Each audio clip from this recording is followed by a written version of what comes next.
All right, everyone, welcome back to OOF to Premium, and now we're going to talk about special procedures that happen during final harvest. Uh, Elsewhere I've talked a little bit about in-game scenarios, but here we're going to have a specific focus on what to do regarding the harvester. Okay? So, as you probably know, the harvester is a workhorse piece in the game. It's one of the fundamental essential equipment items, and you pretty much use it every time you bring something into harvest, right? At first you rent to own, right? And then later on, if you're super lucky in the game, or if you're very diligent and hardworking, you get to perhaps purchase the harvester, right? And what does that do for you? It's awesome. Every time someone harvests, they have to come to you every time they do it. And especially in light of the two crop combo scenarios, 3/4 of the way through advanced UFTA, there's a good chance that you're going to score big if you own the harvester. Well, that's just the benefits of the harvester during regular gameplay. But there's an added bonus at game's end. You know, just for review, the game ends at final harvest. That's when the sudden death scenario occurs. Everybody freezes. The person who started the final harvest gets to clean up, tidy up their loose ends, do whatever they need to do on their turn, and then that's it. Well, if the harvester is owned by somebody, that means that during that final harvest, they get to collect whatever bounties they can from other people harvesting, right? Now, there is a little bit of a stipulation, though, regarding that, and that is that, let's say, for instance, in this corner, we've set up the in-game scenario, okay? In grower number one's category, we're doing well. We own the harvester. We got a couple of adversity cards, and we got a few things that we want to bring to the market, okay? Over here, player number two, grower number two. We don't own any equipment, but we do have plenty of liquidation funds, and we also have a nice variety of crops that are in. Their status is varied. We got some uncultivated down here, uncultivated kale, and then we also got some cultivated, looks like spinach, corn, and potatoes. Okay, and then in this corner, what's going on over here? Well, we're doing very well for ourselves. We have a farm crew. So here's farm crew, and the farm crew is going to figure very heavily into final harvest, right? So there's farm crew. We also have a couple of adversity cards. They got some nice marker tokens on them, and we also have some protected uncultivated crops over there. We got peas and we got beans. Okay. So that is the setup for this final harvest. In this case, whoever grabbed the last thing out of the bag, let's just be really officious about this. Okay. So, let's say, whatever I did on my last turn, I went ahead and I've initiated final harvest. I grabbed the last thing out of the bag. Okay, and I'm just going to get rid of them. So now everything's out of the bag. This is the final item, so it moves up in the market.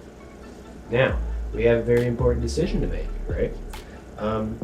This person, they ended on a 2. They happen to end on a 2 roll. Okay, so they can complete their actions and activities. Do I want to use the 2 roll to do something at this point? Probably not, right? Actually, yeah. Come to think of it, that is what I want to do. So yeah, here's the 4-2 as this example. I do want to use that 2 as an activity before I initiate final harvest. Why can I do that? Because the game ended on my turn. That special privilege is only available to the person whose turn it was when all of the items from the bag are removed. That's the thing that kicks off final harvest. And so if that happens on your turn, you're the lucky devil who happened to benefit from that. Okay? So anyway, that's what happened on my turn. I am going to take advantage of this 2 roll, and I think I'm going to pay some 5 tokens, and why not? I can grab up an adversity card, and I might be able to play it on other people, right? Oh, yes. Actually, let's switch that. I don't want to do that for now. Okay, so here we go. Remove 2 crops from the field. It's a pretty good card. So now, here's the deal. Paying for the card was an activity. Now I have a different type of activity available, and that is playing the adversity card. Now I have 3 of them sitting over here, but remember, I can only play 1 of them, right? Because that takes up that type of activity. I only get 1 type of activity during gameplay each turn. They all have to be different. And so I better make it a good one, right? Well, it looks like in this particular case, they don't have any crop insurance, they don't have organic sprayer, and neither do they, right? They do have a farm crew, right? But the farm crew only protects against sabotage of items. It doesn't protect against adversity cards being played on other people. So now is a prime time to be doing this, right? So what can I do? Now, like I said, I can only play 1 adversity card. So now I have to decide from what I have, not all adversity cards are created equal, right? We have 3 different ones here. One of them has a marker token on it. So let's see what they do. Here we have drought, remove 2 crops. Cyst nematodes, remove 2 crops. All right, so those are of equal value. What's happening with this one? If I play this card, I would lose 5 tokens. Fungal infestation, okay. So at this particular point, this is kind of a weak card, right? Yeah, this is a weaker card, so there's no reason for me to lose 5 tokens just to play this card, right? So I have 2 strong cards left. I can only play 1 of them. They're of equal value. They happen to be. So now I have to just figure out where am I going to direct my attack. Well, in this particular case, this looks like the winner of the game. Over here, we're struggling a little bit. So I'm just going to happen to direct all my firepower in this direction. So I'm going to say, yo, here comes a drought. You better be prepared for it. So here's a drought. We're going to remove 2 crops from the field. Even though I don't actually get them to remove their stuff, I can at least take away some score, right? It's 10 tokens they're going to lose. So that's a big deal. So I'm going to go ahead and play these. We got peas and beans. I'm going to definitely... And notice how I can still decide what to do over here. I could remove a marker token and a crop, or I could remove 2 marker tokens, worth 5 tokens each, right? Again, you have the freedom as a grower to figure out what is the best circumstance for you, which varies during gameplay every time. So, here we have a drought. We're going to remove 2 crops from the field. I think, what do we want to do? We could just entirely wipe out their beans and the protection on them. So, let's do that. Let's take the beans, and we take the marker token off. Beans goes back into the discard pile. Hunger tokens go back. The marker tokens basically revert back to hunger tokens, and then they are returned to the depository. And then we're going to move beans up, so they became more valuable. Notice how we want to take a time out here and say, hey, you notice how even on final harvest, there's movement in the market. Okay, so you might want to be prepared for that, both as maybe an attacking opponent and as one is defending, right? So there was movement in the market that may or may not affect your 2-crop combo at the end, right? So who knows? So we took care of that. There's a drought card played. It goes here. So that was that activity. Now, as a grower in charge of final harvest, in this case, I don't have another activity available, so I'm just going to go ahead and harvest what I have. It's a regular procedure. It looks like I have cultivated and uncultivated stuff, so I'm going to bring these cultivated crops in first. Oh, and check it out. looks like I got, look at this, read 'em and weep, right? I got radishes, I got chard, radishes, chard, 2-crop combo, right? So we definitely want to take advantage of that.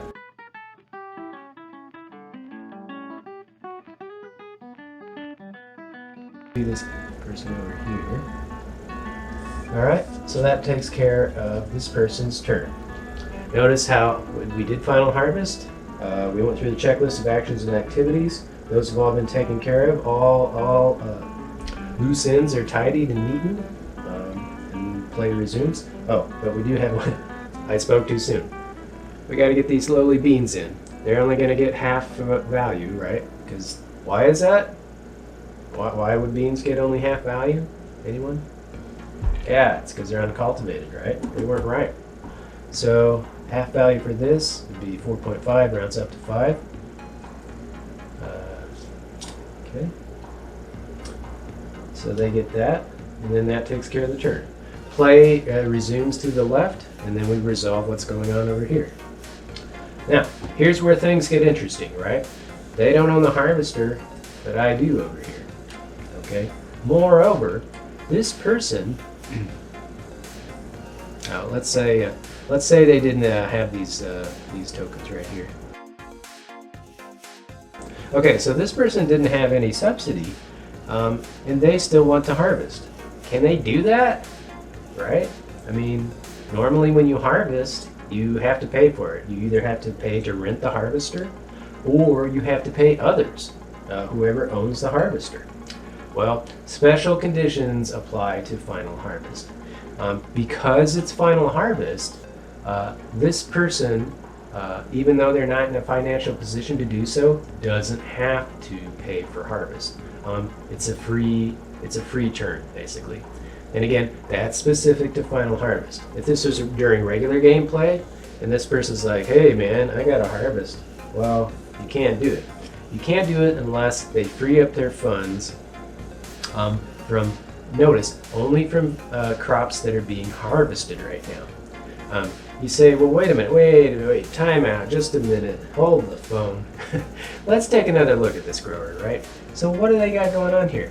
There's nothing in their general funds, but they have marker tokens which can be liquidated, right? That's one of the activities that are available all throughout the game, right? You can liquidate to your heart's content, okay?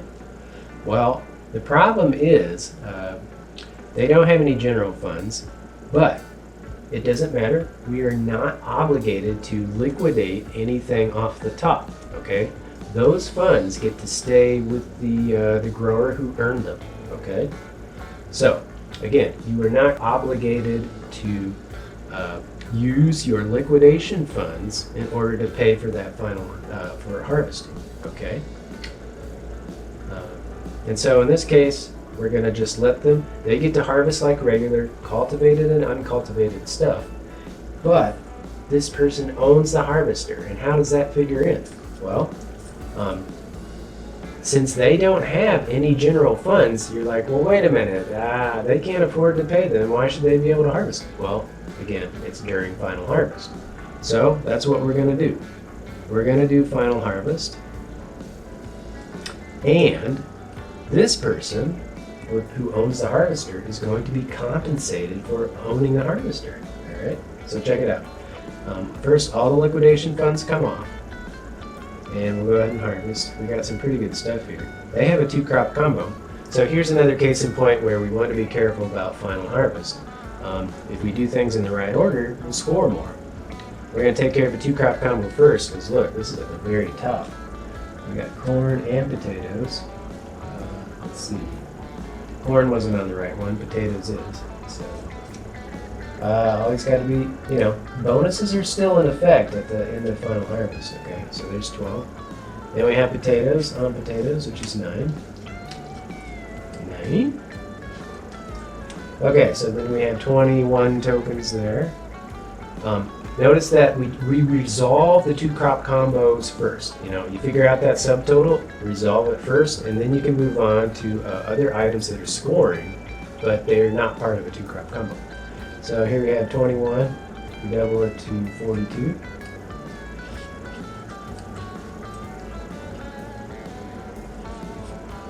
Okay, so that looks great. Now we're going to go on to spinach and KO, looks like. Spinach on the right one gives me 12 tokens.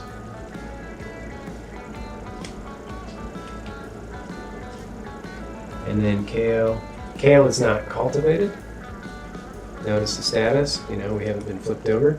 Any status change in UFTA is related to flipping the cards over, okay? It's really easy and consistent. So here's the kale. It's not been flipped over. It's still, it's not ripe. And so we're just gonna harvest at half value, 3.5 rounds to 4. And then 4 tokens goes to, who is it now? You see, now the game is very tight, right? We've got some major scoring going on. So who really gets it at this point? We got 40, 54. Okay, so here's a bizarre case. I mean, it's not a bizarre case. It's actually very common. This person scored huge, but not enough to catch up with this one particular transaction with everyone else. So they, in fact, receive their own subsidy. It can happen, You're harvesting, you're doing a good job, and then it turns out you're the beneficiary of your own productivity, which sort of makes sense. So you receive your own subsidy, provided that you are cystoplasm in last place. Okay? Okay, so this person's turn is done. They actually receive their own bonus. Now we move on to the next person. No, time out. Before we move on, what just happened? They harvested, right? They harvested everything they had. But guess what? I own the harvester. Well, they didn't have any funds to do the harvesting because there was nothing in their general funds. And so this person still gets paid, but the funds don't come from this party. They, in fact, come from the Hunger Token Depository. Okay? So that's a very important point you need to understand. So yes, this person is still going to benefit, just not directly from this party because they had no general funds at the time. Okay, so how do we figure that out?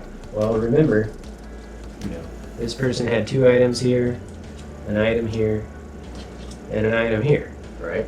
So how do I figure that out? It's not that hard. It's just like anything else. Work on one field space is worth 1 token. Work on multiple field spaces is worth 2 tokens. So what just happened? Well, they harvested. They harvested on 3 fields. That's all you got to know. Harvesting on 3 fields, 3 times 2 is 6, right? So this person over here, because we own the harvester, they are going to be the beneficiaries of 6 hunger tokens. All right, so we're looking good. So hopefully you understand the difference, This person didn't have the funds for harvesting, so they didn't pay them the 6 tokens. But because this person owns a harvester, they still get to grab from the Hunger Depository, the Hunger Token Depository, whatever funds that were due to them. Okay, so they got the harvester. Well, this person owns a farm crew. So now what changes, right? Like, here's the farm crew. What's, they owe any money to this person who owns the harvester, right? Well, the answer is, quite simply, it's on the back of it's down the back of the card. So if we look again, what does it say that the farm crew has? You can complete 2 actions on your turn for free, right? And it takes 2 actions. Well, whoever owns the farm crew, as soon as they own it, they don't have to pay for any phase of essential equipment farm production. They don't have to pay for disking, seeding, cultivating, or harvesting. And they certainly don't have to pay others to rent those items because they, in fact, have the farm crew and, they've hired them in replace of all of this equipment. And so they have the farm crew, they're not borrowing from anybody, and they do not have to pay over here in order to bring their final harvest. Okay? So in this case, we have, we get to collect our liquidation funds, our market tokens, and then peas are not ripe. and they put, it's actually 0.5. 0.5 rounds up to 1 token, so they get 1 token. Okay, and notice that this person, on the other hand, this person does not get the benefit from the person over here who has a farm crew. Okay, and hopefully that makes sense, right? It's final harvest, and since they have the farm crew, it nullifies the effect of the anyone else owning equipment, right? Okay, so they get to finish up their loose ends for free, which they did, and then that takes care of the final round, right? So how did we come out? It was a very close finish. Let's see, what is tally up final scores?